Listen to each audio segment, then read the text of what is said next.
here in Barcelona, the University of Barcelona. His advisor was Robert Estadella in 2011.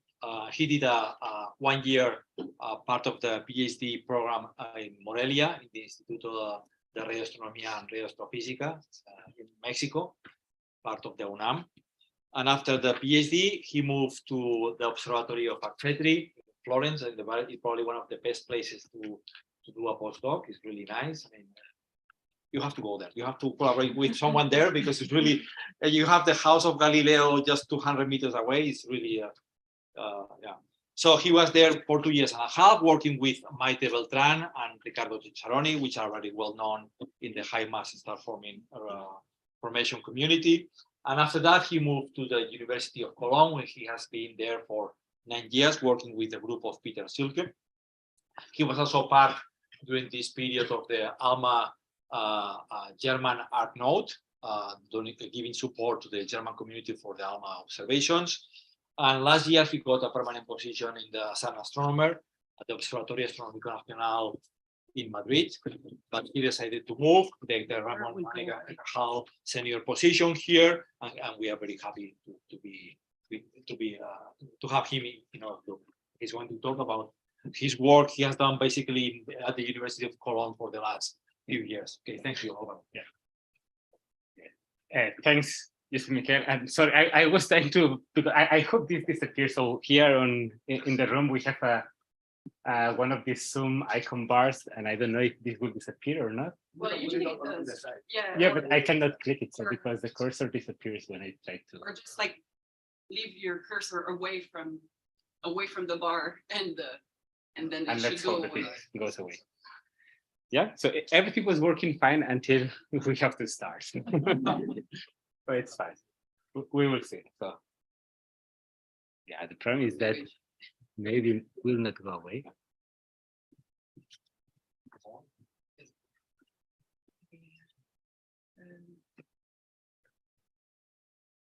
Yeah, there is no way to grab in the bar?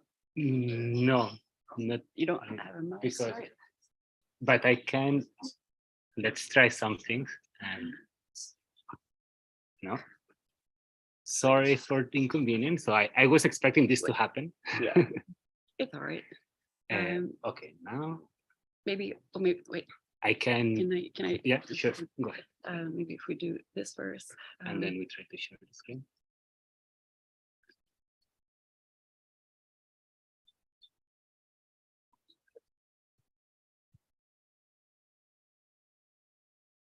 We could, yeah, we could try desktop too. Yeah. And otherwise, but it's not. No. What happened? Everything was working until we started recording. So. Okay, where is it now? We can. So it's on the other side, so we can stop sharing. I think it's on the main.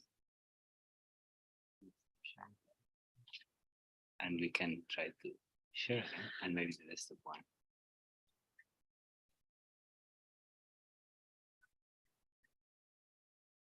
Okay, and now we could solve it and hope that the bar.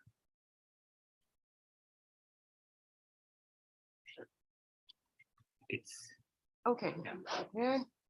It's there. Okay. Okay. So start. Fine. Maybe this disappears. Now we can move it. Now we can move it. I think if you click. Yeah, I'm almost scared of touching. Yeah. Let me see.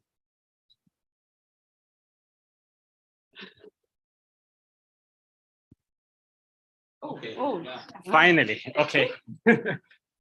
We only needed like 2 minutes. But okay, now yes. Welcome everybody. Thanks, Michael, for the introduction, and sorry for the inconvenience now. As Michael mentioned, so I just came to this institute 2 months ago, so in January. So Álvaro, I'm sorry to interrupt, but we are not seeing the full screen online. Really? Sorry. I'm sorry.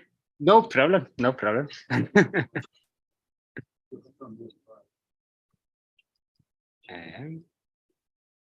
Now Does it work? No, we still see like Yeah. We don't see the full screen yet. Sorry.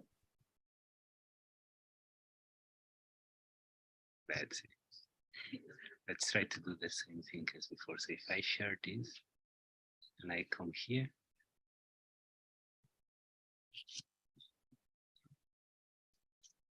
Does Okay, it work now? Yes. Now it's great. Thank you. But, but now I cannot move the bar.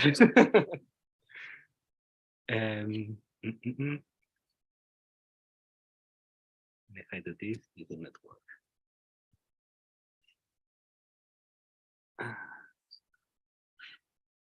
If anyone has some suggestion on how to deal with that, I'm happy to hear.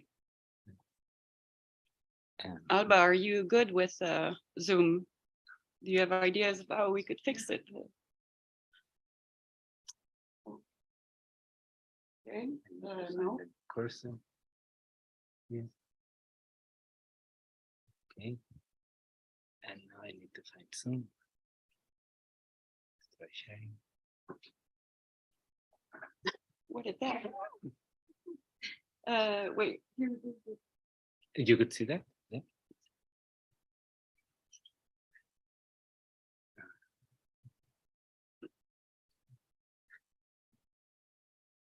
I'm sorry, what's the problem with the bar? It's Well, it's there. It's there. But which one bar? You Maybe. didn't see it on the screen No. when there was the menu? No. We were just here. Is this bar? Okay, well, And so online they don't see that. Okay, No. I can keep it like this, and so I will try to read the text that it's behind the bar for the people here you in the cannot room. move it, like No. just No. selecting the. It's No. not really. That's funny feature. No. Well, I don't And know. well, if we do this here, we just leave it, the cursor here, maybe it'll go away. Sorry. you Yeah, can no, come it's back. fine. We can keep the bar here just to not keep the people. Apologize for that. So that's unexpected feature of Zoom. But if online people can see it without too many problems, otherwise, please speak up and we try to solve it. So yeah, another problem. Yeah, I would like to be able to click more, but the cursor disappears behind the bar. If you try to click it looks like it doesn't. And no, Yeah, it clicks the exactly. screen. Yeah. But thanks for the input. And maybe you can share, instead of sharing the screen, sharing only the power. Yeah, we tried that. We one try, too. and the thing is, wait, can I? No. Oh, Me. To the side, that I to the one side, not just to. Yeah. and then that one, can you move it? I'm trying. I'm trying. So And then just. now it got worse, right? now I can click and.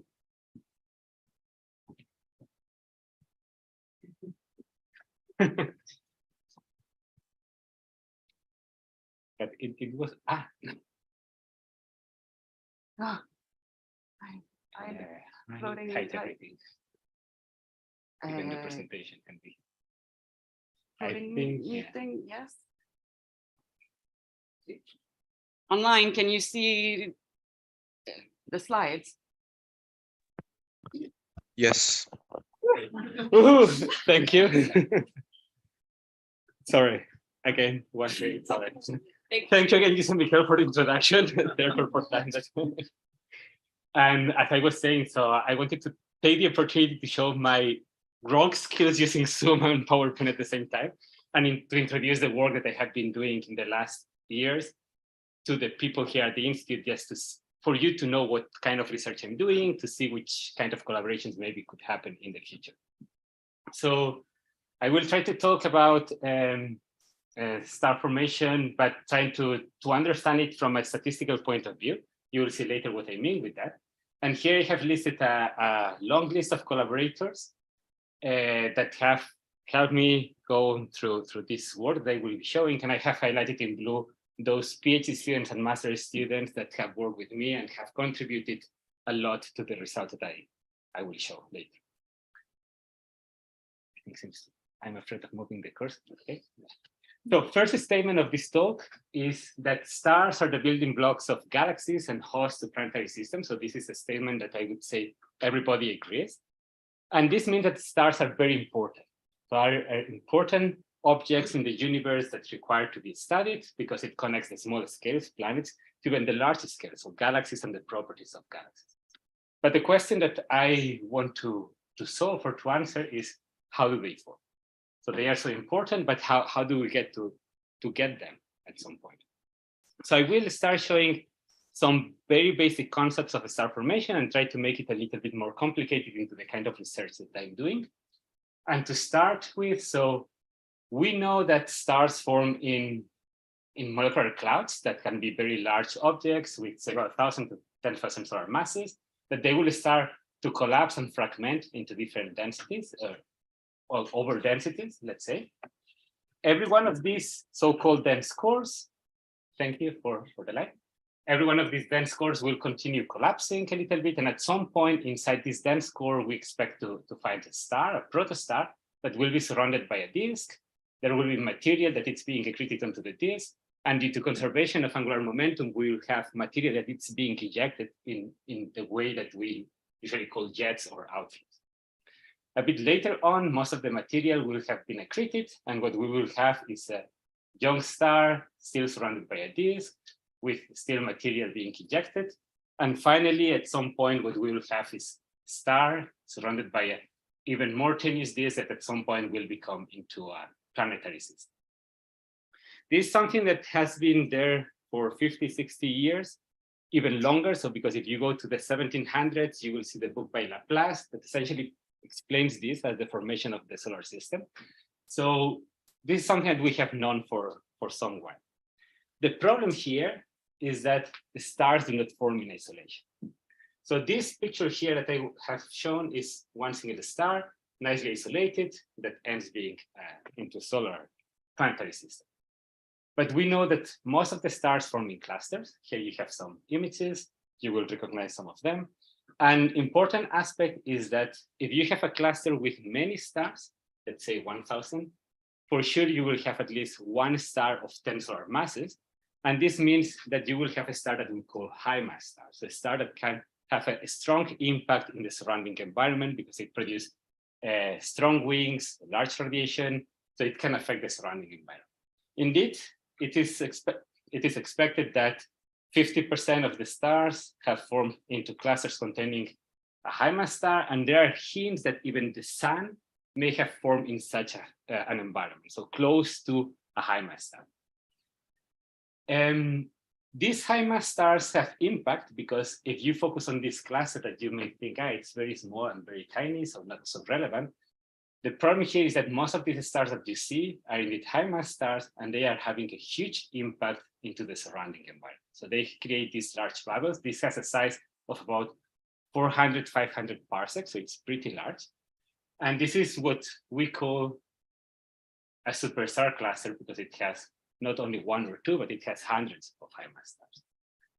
So stars do not form in isolation, they form in clusters. So if I want to understand better how stars form, what I need to understand is not only this last process from a dense core to a star with a disk, an outflow, and finally a planetary system, but I need to understand how this cluster forms from the large clouds, and then how the interaction of all these members in the cluster may impact the formation of a planetary system at some point. So there are a number of questions that can be answered. I have listed here a few of them, just to show you that it's an ongoing research area. And some of them relate to how the molecular cloud fragments into star clusters and how these clusters evolve with time since the formation of the fragmenting cloud, let's say, until the last point where the stars are only there. Another important aspect is that if all star clusters form in the same way, how mass is transported from the large cloud down to every individual member in the cluster, and how in this process, gravity, turbulence, magnetic fields, even feedback from the stars that have been formed may affect or regulate this process. do we expect that all the stars in the clusters have disks? And if so, how do they behave? If they are interacting with other members, how are these disks going to look like? And in all this process, how is chemistry changing? So we have very simple molecules in the diffuse interstellar medium in clouds, but we know that we can go to very complex organic, prebiotic species, and even biotic species like the life that we see on Earth. So how do we manage to go from such simple to such complex in chemistry? So in the remaining 40, 30 minutes, I will try to tackle some of these questions, not all of them, because this would be too much. And I will just try to show you some key results that we have been finding. So let's start with how material is being transported from the clouds to the stars and how this material or these clouds can be fragmented into clusters. To do this, first thing to do is, unless you are a theoretician, and then you can create your universe in your computer. But if you are an observer like me, you need to find a place in the Milky Way where you can study this. So what you see here is the Milky Way, the galactic plane. You have around here the galactic center, and we can zoom in into this region. Some of you may recognize this is the Ophiuchus molecular cloud. This is the Pipe Nebula. The galactic center is somewhere here. And we can pick a random region, very small but important, that it's someone that here, this one here, that it's the so-called cat's paw nebula, because it looks like the paw of a cat, or also known NGC-634. So this is how the region looks like in the optical, and what we see is some H2 regions, and there are some dark features here that if you go to infrared wavelengths, I don't know why this is not working anymore. Okay. So if you go to infrared wavelengths, you can see that the H2 region bubbles are here. And what we can start seeing is that the cold dark features that was cold dust starts being bright in the infrared.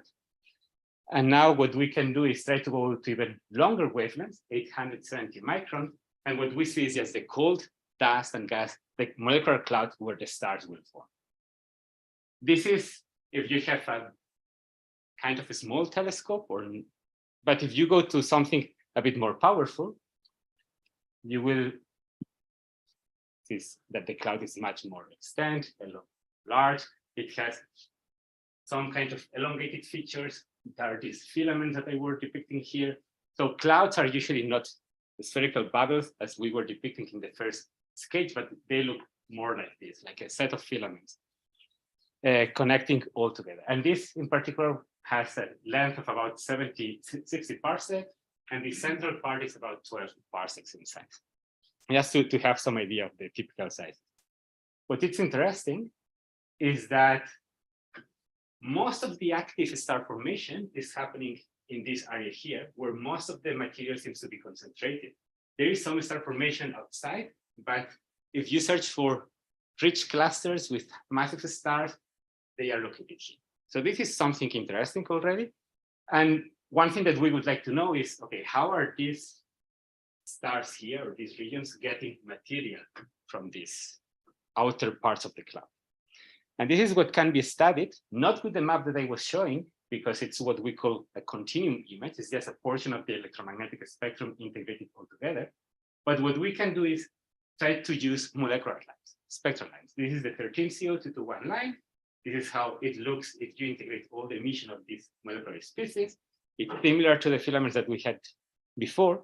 But one good aspect of the spectral lines is that you can study the kinematics, right?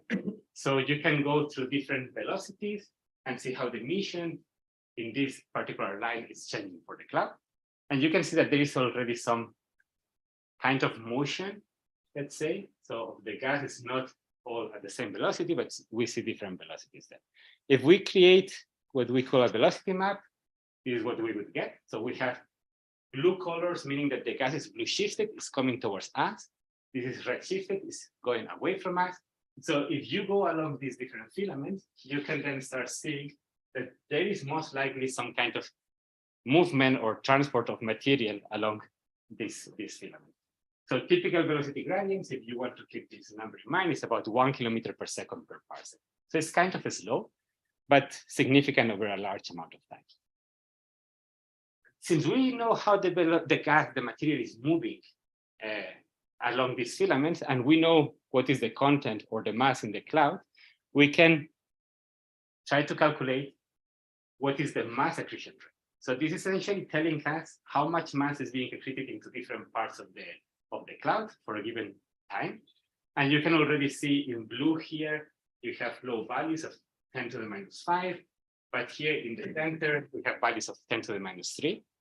And indeed, we have that where most of the active star formation is happening, where most of the rich clusters are forming, we have accretion rates of 10 to the minus 3 solar masses per year.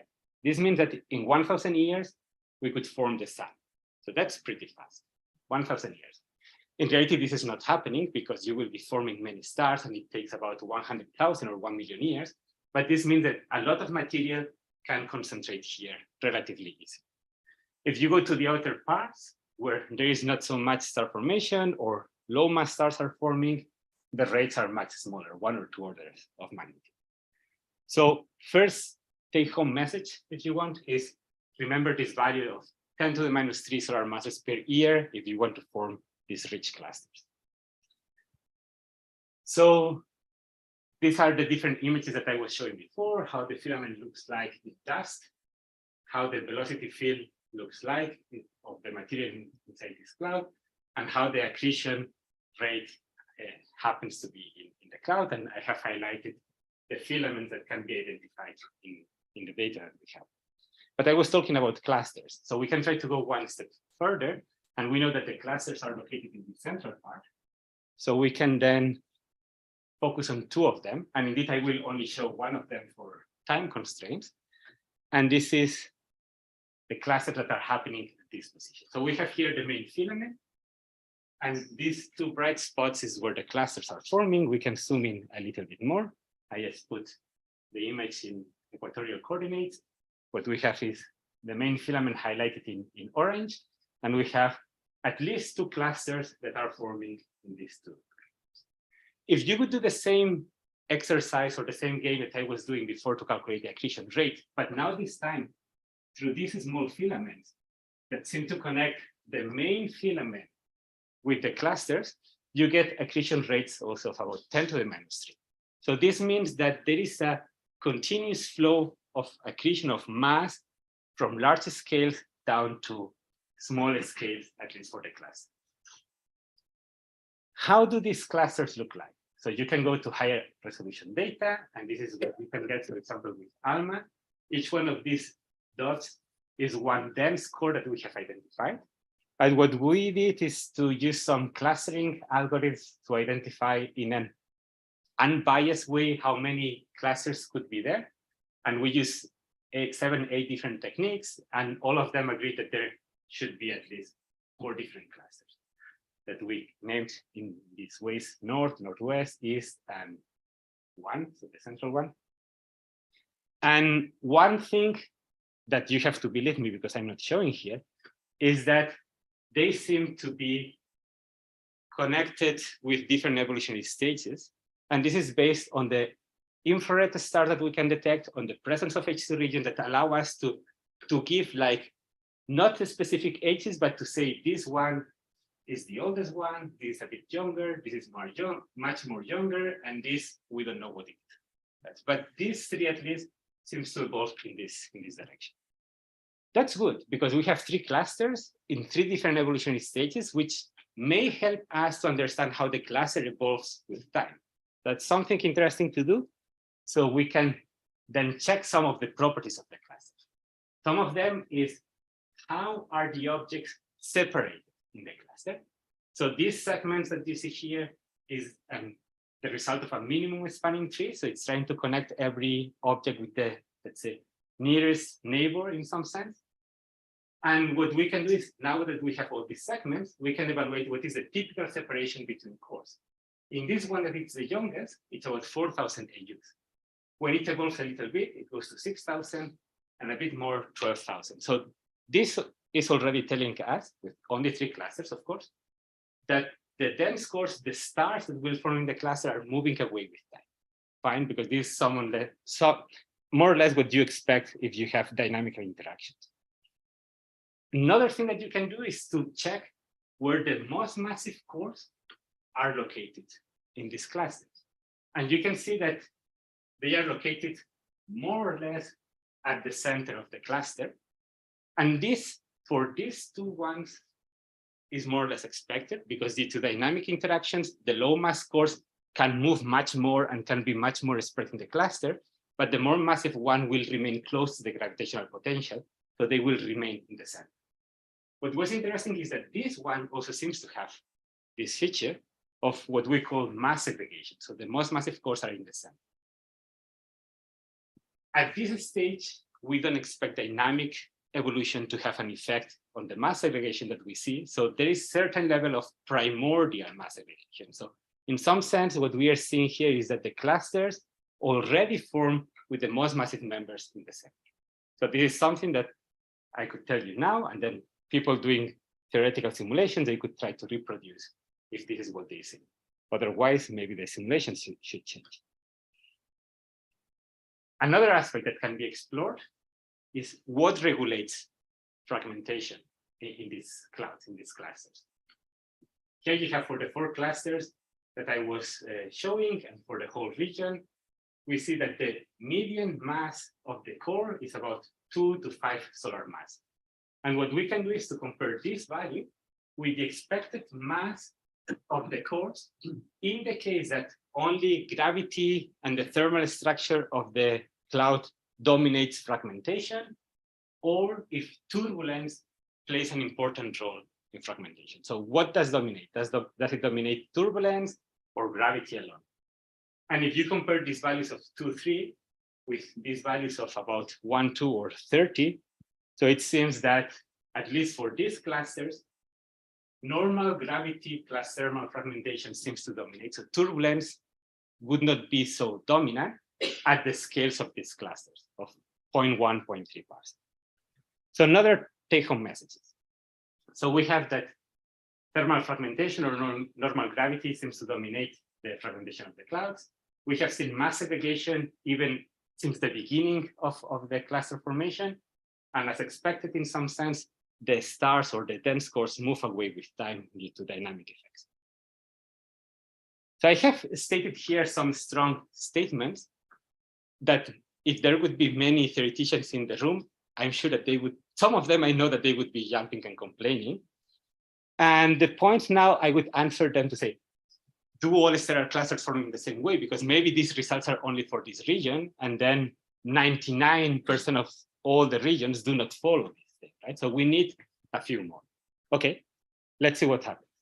So this is the region that I was studying before, that I was mentioning. Let's move just a little bit in the sky to this one. It's just a little bit in the sky, but it's much far away because this one was at 1 kiloparsec. This is the galactic center at about 8 kiloparsecs. And indeed, the region that I'm looking at now is the so-called central molecular zone. So this is Sagittarius A star, the black hole is located here. And this image shows in orange, there is cold dust, and in blue, there is warm dust and stars. And star formation happens in cold clouds. So I'm interested in the orange part of this region. And in particular, there is a really bright spot here. And this is another region that we can look at. This is Sagittarius B2. I don't know if you know it, but if not, you should know it because it's the most massive cloud in the galaxy. So it has about 10 to the 7 solar masses. So it's a monster, a huge monster in only about 20, 30 parsecs inside. So it's very massive. This is how it looks like in dust emission at low resolution. We have like 2 bright centers and a little bit more diffuse emission or presence of dust. And if you go to higher resolution, the dense gas looks like this. So you start seeing a little bit more structure everywhere. There are some big cavities at different parts. If you would look at this image in more detail, you would see some filaments and so on. And interestingly, you would find that there are more than 300 dense cores distributed all over this split. And it's not only these 300 dense cores, but what we also find is ionized gas, shown here with this turquoise color, that it's coming from about 90 massive stars that are ionizing H2 ring. So we have an important cluster, let's say, so huge mass of the whole thing is 10 to the 7, many massive stars forming together. So let's try to focus on the central parts of all this cloud, where most of the dense gas is located, to see how it looks like. And this is looking at this tiny spot in some sense, that it's called SACH-V2 North, because it's to the north of the whole cloud. And this is how the emission of dust looks like. And you can believe me if I tell you that these are filaments, similar to the ones that I showed you before for the other region, or you cannot believe me and wait for the next slide to show you that these are filaments, concentrating into the center. So we have a similar structure of the cloud as what we had before. And also, we have a number of dense cores located in this part. So all these gray dots are locations of compact dense cores that we have identified. And if you go to one of them and you look how is their spectral properties, you get something like that. And this may look noise, but I can zoom in a bit or a bit more. And indeed, what we have is lines. All these are spectral lines of many different molecules. So it's a chaos data set, yes, but it has a lot of potential to understand what's happening here, both physics and chemistry. Since we have so many lines of so many molecules, we can try to understand how the emission, how the gas, the dense gas is distributed in this object. And this is how some examples. So this is the dust emission in what we call continuum. And we have different molecules, methyl formate, methyl ether, ethylene, and OCS. And one thing that we see is that some of them seem to show similar filamentary structures as the dust emission, others not at all. This is something that we still do not understand. We have to investigate a bit further.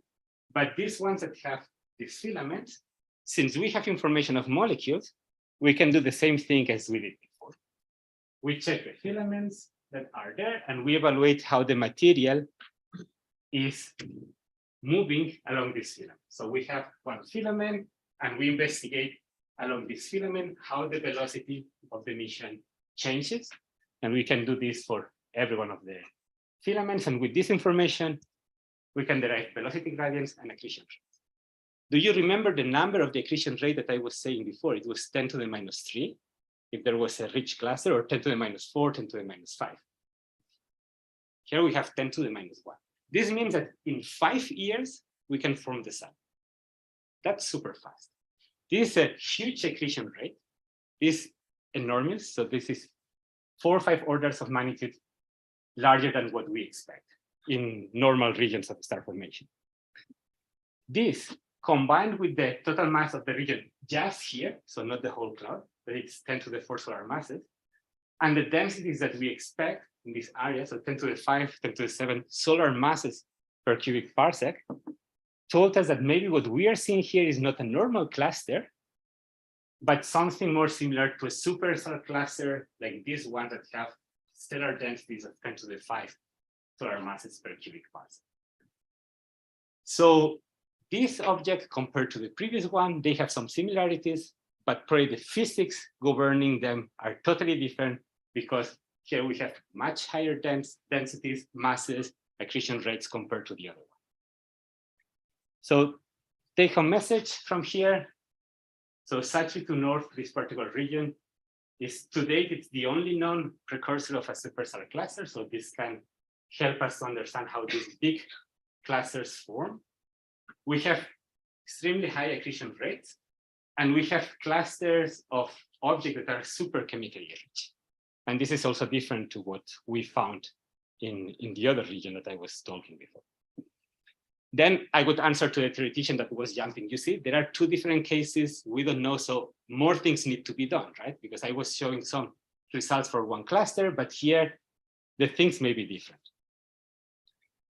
Then I would try to keep the theoretician aside for a second and then say, let's go to the last part. And here I will not show any result, but let's say I will not show actual analysis of the data, but I want to mention a couple of things regarding this.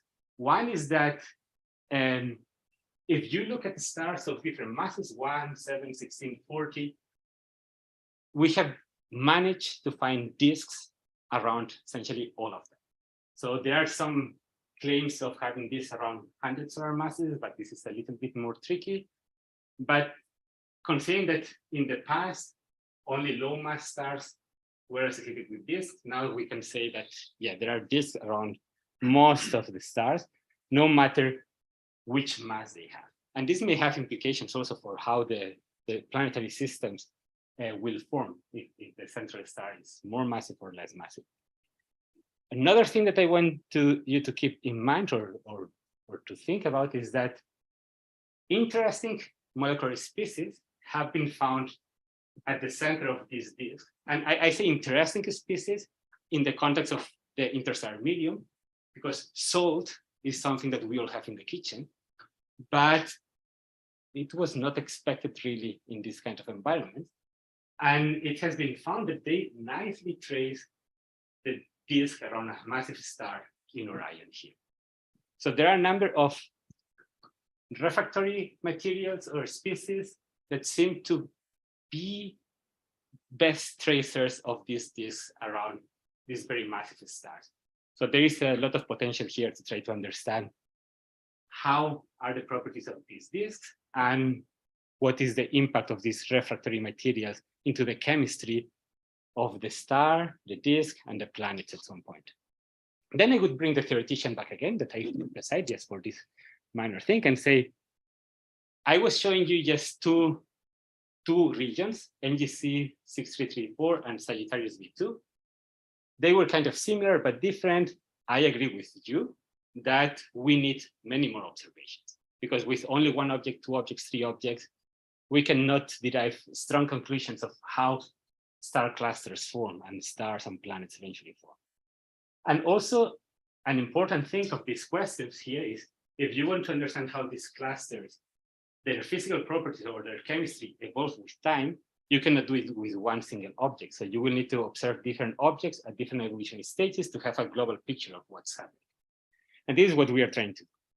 So we are trying to move from one single object to observe many clouds and many clusters to try to understand their properties and how they may change or not.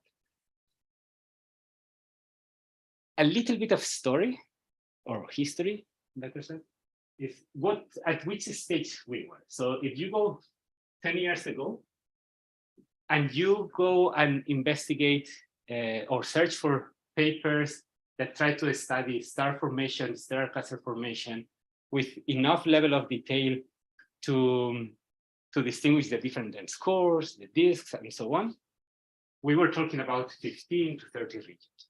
That was a lot. And we could do lots of statistics here with only 15 points.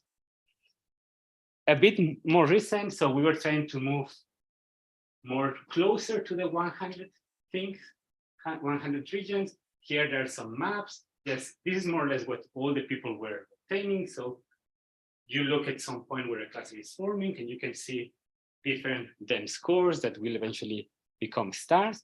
You can say their properties. Interesting things is that for each one of these cores, if you extract the spectra, some of them are almost line poor, others have many lines. So there is some kind of difference here in the chemical content of these objects. That's good. But 66 is still not the 100 threshold, so this psychological threshold, like we want to go to 100. This is what we did now, but it's not 100, so we went to 1,000. So we said, let's try much farther away. So this is the Almagal large program that essentially tries to study cluster formation in the galaxy in a statistical way, because we have 1,000 clusters. Every cluster will have 10 fragments or 20, so we'll have 10, 20,000 cores that we can study in detail.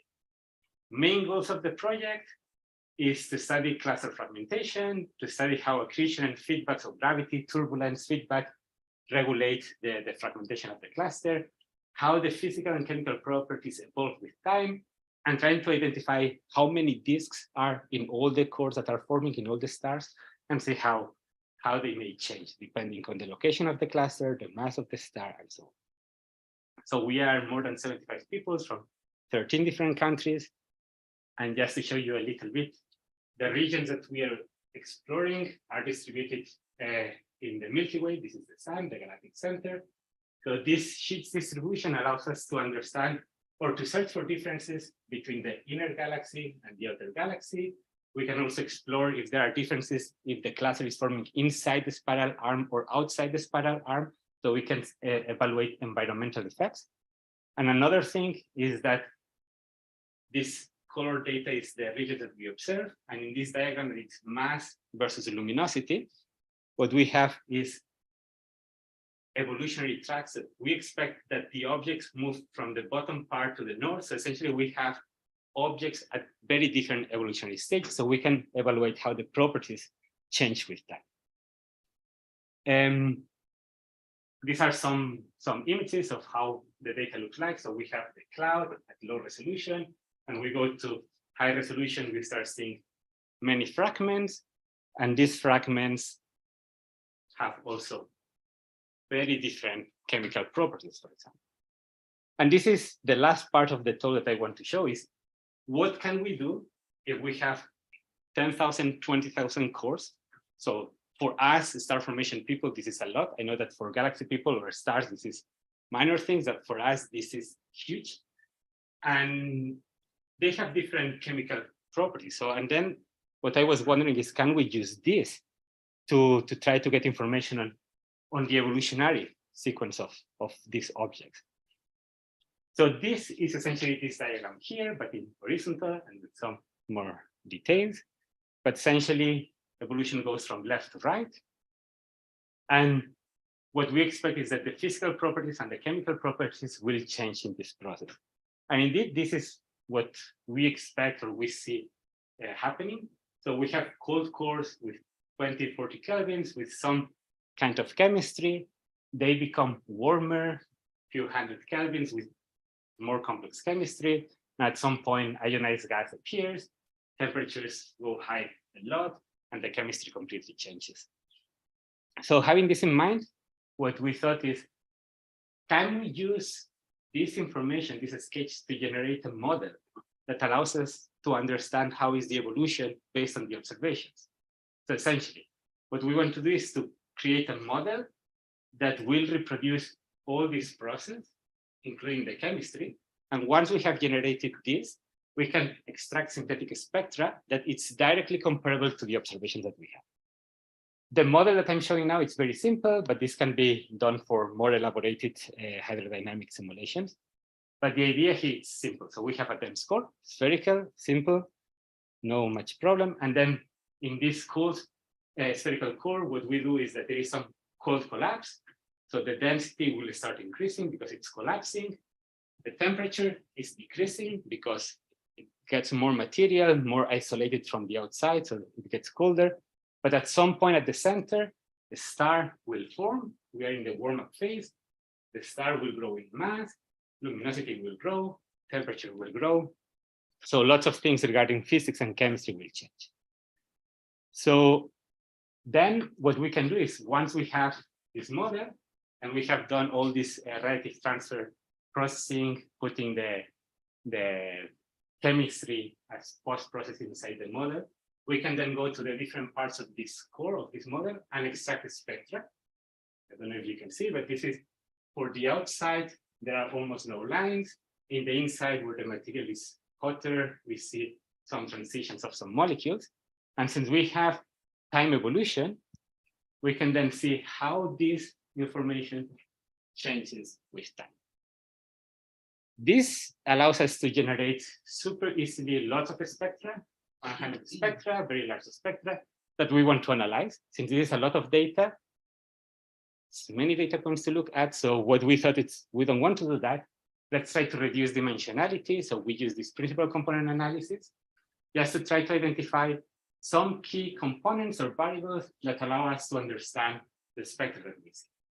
And this is the diagram of the first and second principal components. They have no physical meaning. They are just values that we get when we try to reduce the dimensions of the problem. And this is where the different spectra that we have generated would be located in this diagram.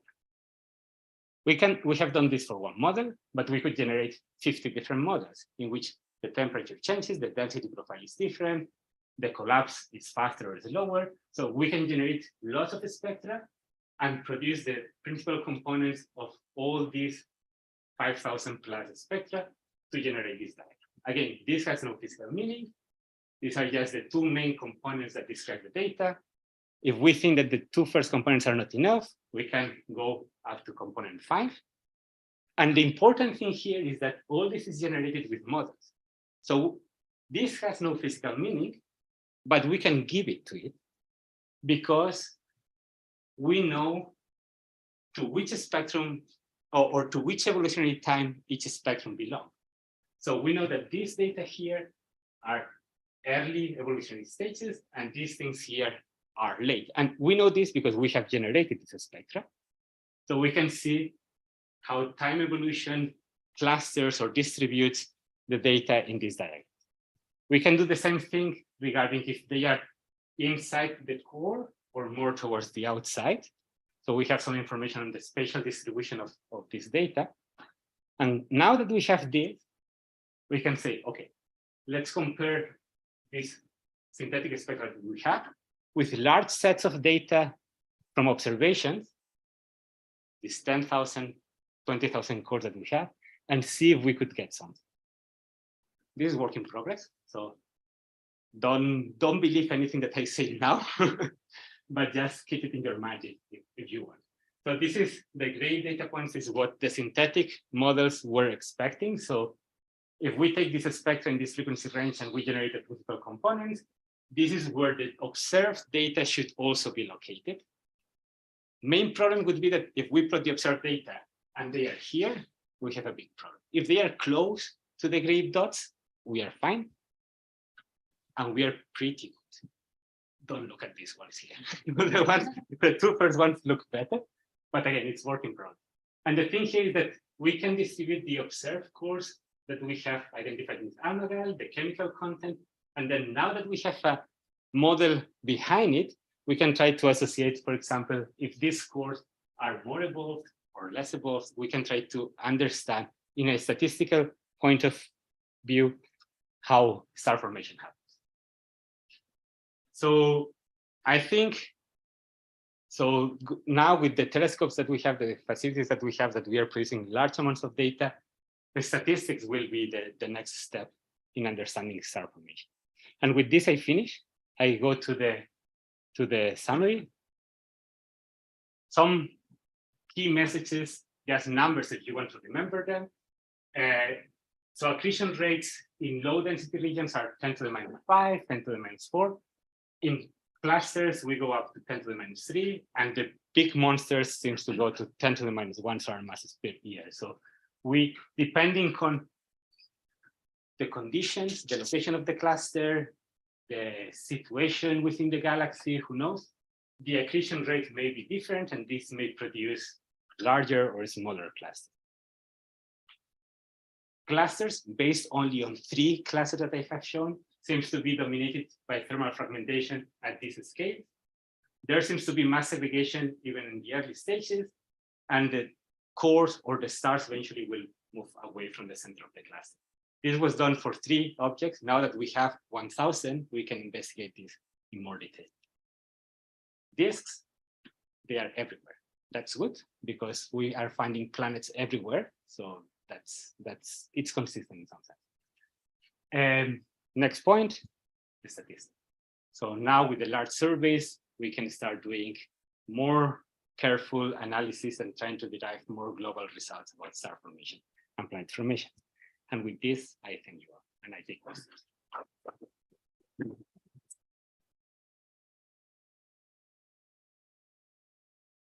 Very interesting. We have time for a few questions. Joseph, yeah. Okay, so I'm just going to give one question about the galactic center. Okay, you choose Sagittarius North, which is clearly a supercluster. But when you see the overall picture of the molecular gas, the cold molecular gas in the central molecular zone, you know that the problem there is the most 99% of the mass. The star formation efficiency is extremely low. It's lower than in the rest of the galaxy. How this can reconcile? Yeah. So I can repeat the question. Yeah, the question was that, so when I was talking about the galactic center, I focus on Sagittarius B2 because it's a very rich star forming region with lots of star formation happening. But Michael was pointing that most of the gas in the central molecular zone have almost no star formation compared to the rest of the galaxy. Why is this happening? Right? Good point. So, and the thing is, in such B2, before, we thought that there was even less star formation happening than what we know now. So when I mentioned that there are these 300 dense cores distributed over the whole cloud, we did not know that before. And even if the star formation in such B2 was high, now with these observations, it's even higher, right? So this is just to say that the region that had more star formation happening, it's more than what we thought. The same thing may be happening in the other clouds that have not been investigated in as much detail as such B2. There could be lots of dense condensations that will eventually form the stars that we have not managed to detect yet in the rest of the clouds. But if we find them, this could change our understanding of the star formation efficiency in the central molecular zone. There is another large program called ICE-CSIC that is trying to do this. It's mapping the whole galactic center and trying to see how many dense cores are there. And so the data are being taken, but there are many small compact sources everywhere. This, just to say that maybe star formation is higher than what we knew till now in this region because we were not able to detect everything. But if it remains low, because if we count all the dense cores forming and we see that it's still low, what people claim is that turbulence maybe, so the conditions in the galactic center are quite extreme compared to the rest of the galaxy. So feedback is much larger, turbulence is much larger. The temperature of the gas is much higher than in the rest of the galaxy. So all these three factors play against the star formation from happening. So turbulence will prevent the cloud from collapse. If there is more feedback will try to disperse the gas. And if the gas is hotter, it will be harder to collapse. So maybe this effect is what it's preventing to have as much star formation activity as in the rest of the galaxy.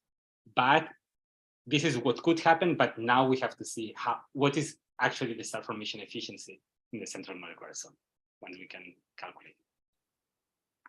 Nanda.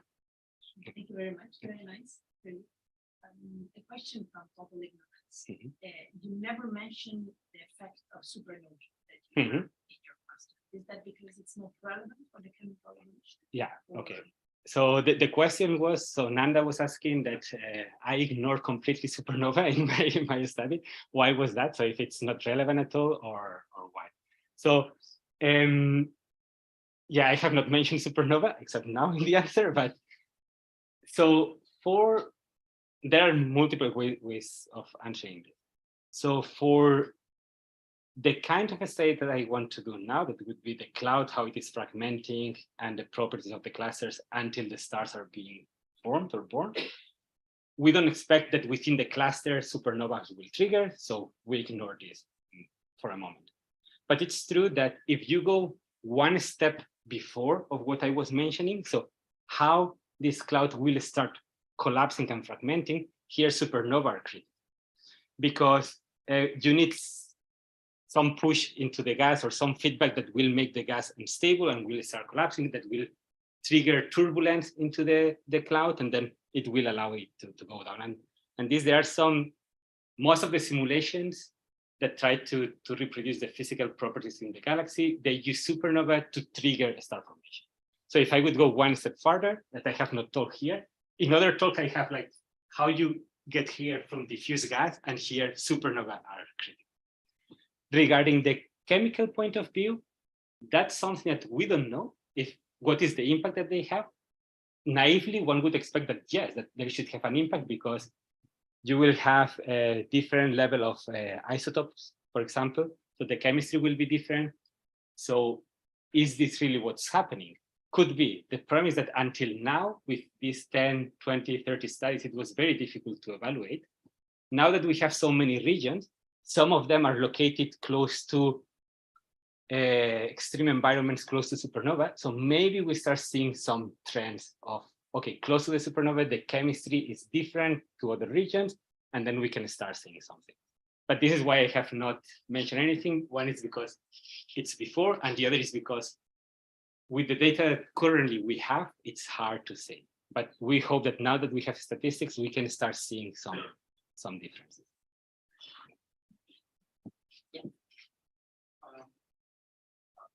Thanks for your talk. A question regarding the PCA analysis. So, like, what's the explained variance in your first two components? Is it like 90%? No, it was less. And Can you? yeah, sorry. So I don't know your name. I'm sorry. Thomas. Okay. Thomas was asking what is the, so in the principal component analysis, what is the variance that it's included, or the percentage of reproduction that asking because if, let's say the first two components they have 90% of the explained variance, then the other are just pretty much not. Exactly, yeah. So if with 1 and 2 components we would reach to 90% or so, but it's not the case. So we were 60–70%, and this is why I was showing the others. I have not shown the completeness of how much we reproduce, but probably you need to go to 3 to component 3, 1, 2, 3, 4 to reproduce close to 90%. But all this was in progress in some sense, because doing the principal component analysis, so it matters a lot how, for example, how you normalize the data. And that's, yeah, so if there are people that are working with PCAs here, I'm happy to talk and discuss and share ideas, because all this thing of normalizing to like to unity, to the maximum, to this may change the results completely. And yeah, it's tricky. But, yeah. So I see people saying yes, so I'm happy talking to many of you. And do we have a question online?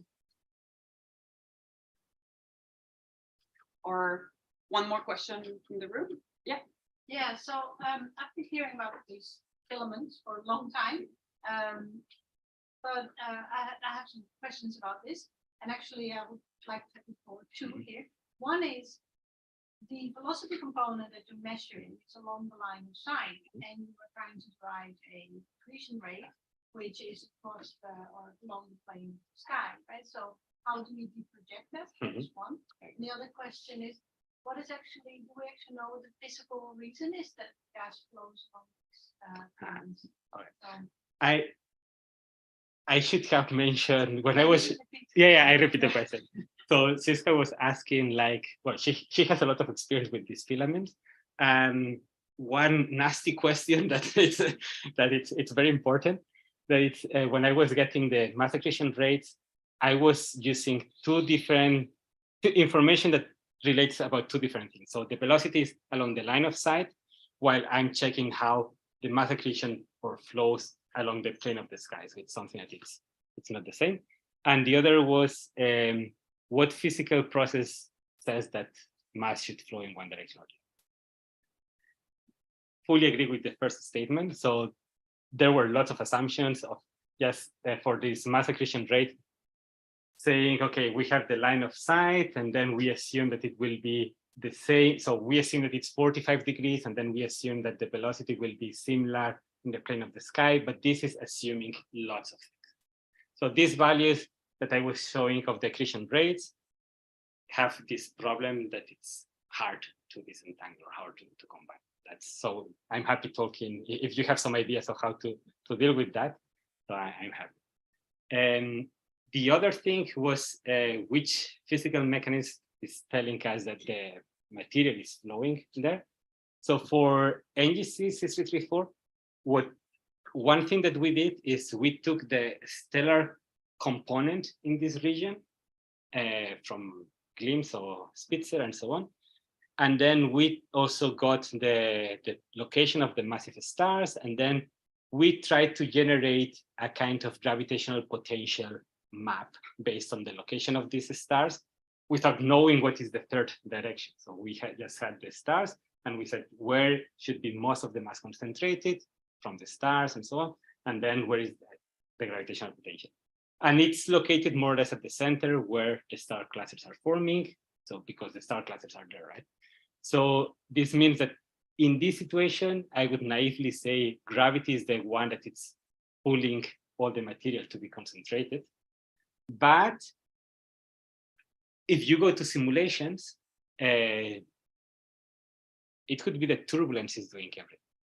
So because you have these 3D huge simulations of clouds or parts of the galaxy, in which you just have turbulence and you can generate the same kind of filaments that we observe. And the locations where many filaments or sheet-like structures converge is where most of the stars are formed. And until the stars are not formed, you don't see an obvious effect of gravity. And it's just because turbulence is happening, then you have overdensities in some parts, and in these parts is where the stars are formed. So it could be that what I was mentioning before, that the gravitational potential seemed to be triggering the flow of the gas is because the clusters already formed there. But if you go to before the clusters form, these filaments may have been just the product of the turbulence, and then the material is just flowing because turbulence is happening, and not really because gravity is happening. All right, so that's all the time we had. Let's thank our speaker again.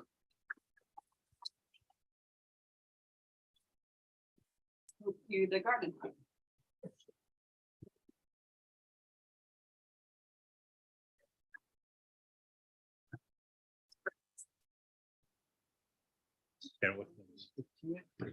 Okay, yeah, That would be- okay. I had joined Zoom just to so that we wouldn't have to look at the chat and